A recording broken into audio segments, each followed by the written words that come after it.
오늘은 신명기 27장 말씀을 통해 우리를 향한 하나님의 뜻을 함께 살펴보며 기도의 제목을 잡고자 합니다. 1절 위에 소제목에 보시면 돌 위에 기록한 율법이라고 나옵니다. 오늘 말씀을 통해 참 돌이신 예수 그리스도를 만나며 예수 그리스도의 말씀을 우리의 마음판에 새기는 저와 성도님들 되시기를 주님의 이름으로 축복합니다. 본문 2절 보시면 너희가 요단을 건너 내 하나님 여호와께서 내게 주시는 땅에 들어가는 날에 큰 돌들을 세우고 석회를 바르라고 말씀합니다. 돌을 세우는 목적이 무엇입니까? 하나님께서 광야에서 이스라엘 백성들에게 주신 그 약속을 계속해서 기억하고 적용할 수 있도록 하기 위함입니다. 돌 위에 기록하라는 하나님의 명령은 율법의 말씀을 절대로 잊지 말고 다시 되새겨야 한다는 뜻입니다. 이스라엘 백성들이 들어가게 될 가나안 땅은 이방 문화와 사상이 가득했던 곳이기 때문에 하나님의 말씀을 돌 위에 기록해서 잊어버리지 않도록 하기 위함입니다. 그렇다면 오늘날 우리는 어디에 말씀을 새겨야 할까요? 잠언 3장 3절에 보면 인자와 진리가 내게서 떠나지 말게 하고 그것을 내 목에 매며 내 마음판에 새기라고 말씀합니다. 예수 그리스도의 말씀을 날마다 우리의 마음판에 새기며 살아가는 저와 성도님들 되시기를 주님의 이름으로 축복합니다. 3절 중반에 보시면 가나안 땅을 어떻게 묘사하고 있습니까? 젖과 꿀이 흐르는 땅이라고 말씀합니다. 광야 생활에 지친 이스라엘 백성들에게 있어서 가나안 땅은 젖과 꿀이 흐르는 풍요로운 곳이었습니다. 우리는 죄악이 가득한 이 세상을 살아가고 있습니다. 장차 우리가 들어가게 될 영적 가나안 땅, 즉 천국은 예수님과 영원토록 교제하는 풍요로운 곳입니다. 시편 119편 103절에 보면 주의 말씀의 맛이 내게 어찌 그리 단지요 내 입에 꿀보다 더 다니이다 라고 말씀합니다. 예수 그리스도와 영원토록 교제할 그 날을 소망하며 이 땅에서도 꿀송이보다 더 단 주님의 말씀을 늘 사모하고 말씀 그 자체이신 예수 그리스도 안에서 풍요로운 기쁨과 평강을 누리는 저와 성도님들 되시기를 주님의 이름으로 축복합니다.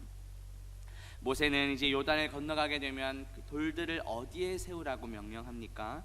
4절 후반부에 보시면 이 돌들을 에발산에 세우고 그 위에 석회를 바를 것이며 라고 말씀합니다.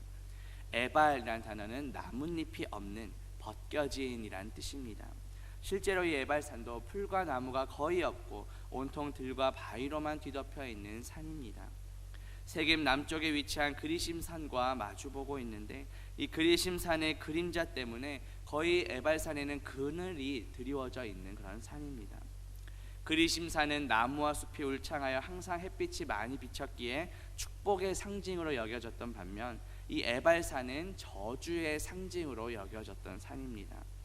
그렇다면 하나님께서는 왜 축복의 상징인 그리심산이 아니라 이 저주의 상징인 에발산에 율법을 기록한 돌들을 세우라고 명령하신 걸까요? 이것은 율법이 가지는 그 저주의 측면을 강조해서 이 율법은 사람의 죄를 드러내고 깨닫게 해주는 것을 보여주기 위함입니다. 신약성경 고린도후서 3장 6절과 7절에 보면 율법 조문은 죽이는 것이요 돌에 써서 새긴 죽게 하는 율법 조문이라고 말씀합니다. 그런데 오늘 본문에 복음이 있습니다.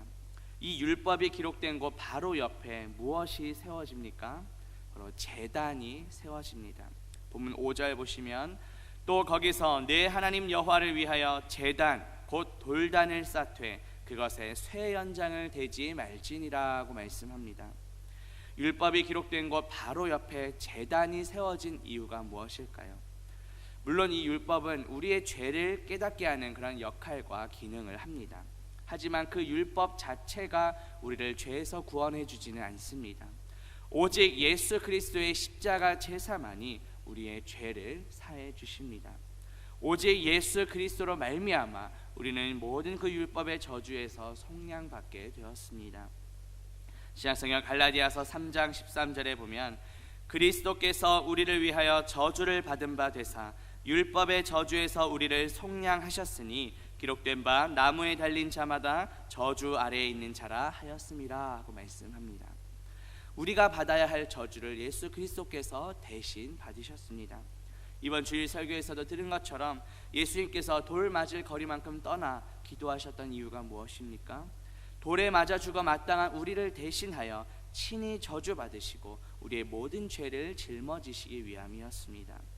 우리의 죄악된 옛사람은 참 돌이신 예수 그리스도에 의해 깨어지고 예수 그리스도의 부활과 함께 우리는 새로운 존재로 거듭나게 되었습니다.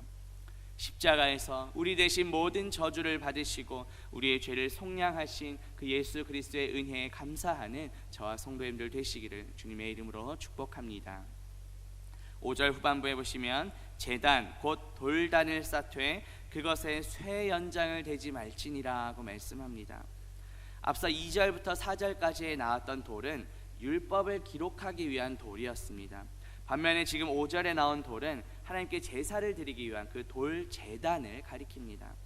쇠 연장을 대지 말라는 것은 있는 그대로 자연 그대로의 상태에서 사용하라는 뜻입니다. 제단을 만들 때 이렇게 돌을 다듬는 것은 당시의 가나안 종교의 관행이었습니다. 하나님께서는 이스라엘로 하여금 그 가나안 종교와 구별되게 하시려고 쇠 연장을 대지 말라고 하신 것입니다.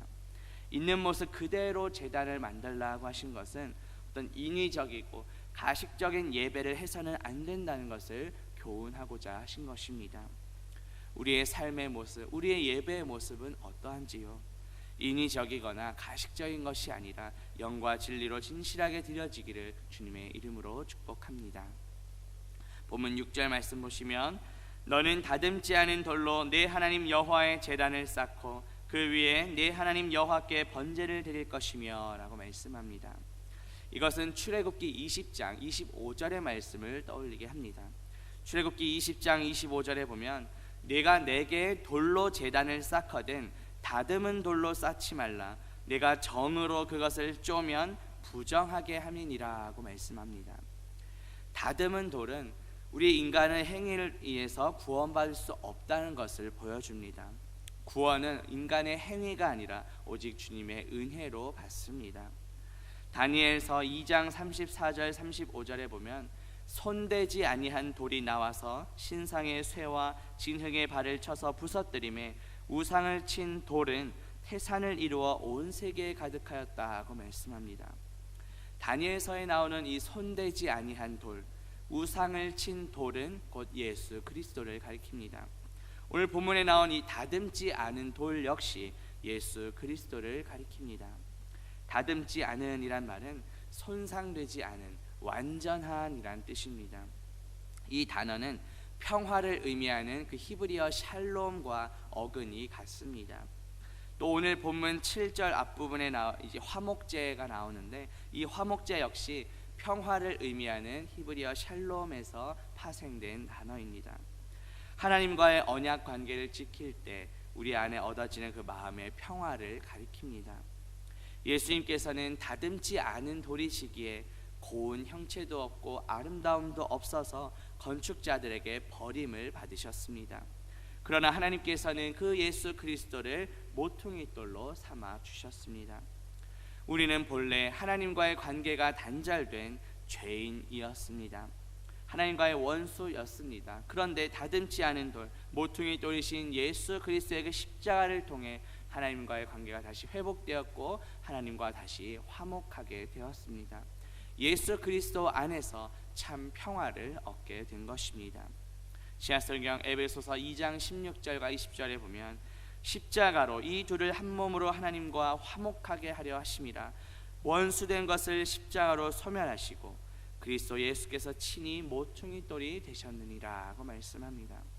하나님과 원수였던 우리를 다시 화목하게 하시고 예수 그리스도의 그 은혜를 주신 그 은혜에 감사하며 살아가는 저와 성도님들 되시기를 주님의 이름으로 축복합니다. 기도하겠습니다.